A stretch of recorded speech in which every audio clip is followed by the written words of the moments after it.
Hi guys, today I'll teach you how to play Tagpuan by Moira Dela Torre. So here it goes. There are three chords for the verse. It's a G, BM7, C, and then G again. So we just need to repeat G, BM7, C, G twice for the verse part. For the strumming pattern, there's one strumming pattern for the verse, which is the down, up, down, up, down. If we're going to play the verse part, it should sound like this one. Then shift. Then shift.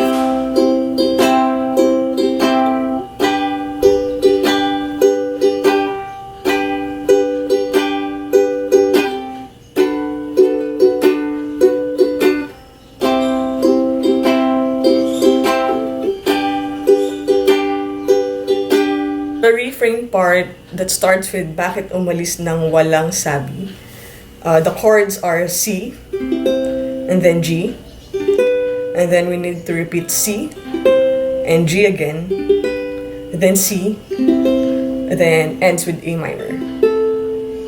So the strumming pattern is the same as the verse part, which is the down, up, down, up, down. We're going to play the refrain part. It should sound like this one.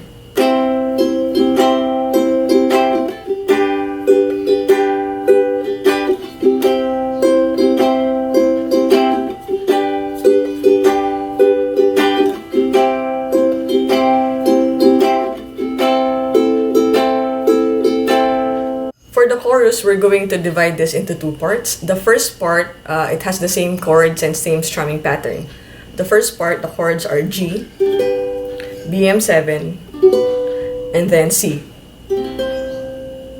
We need to play G, BM7, C thrice.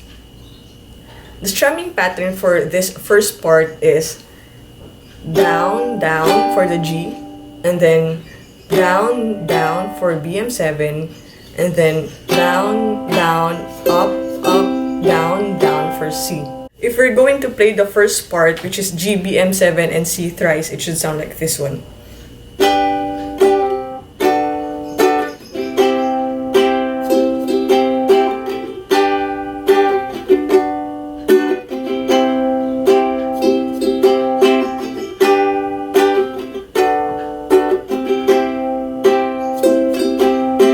The second part of the chorus starts with At Tumigil ang Mundo.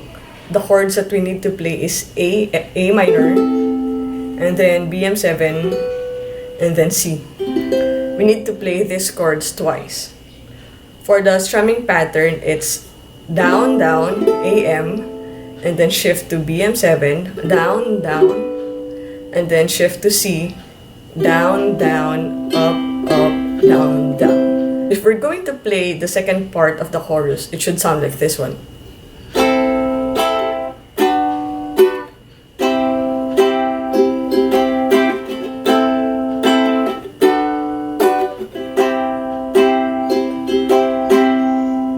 If we're going to play the first and second part of the chorus, it should sound like this.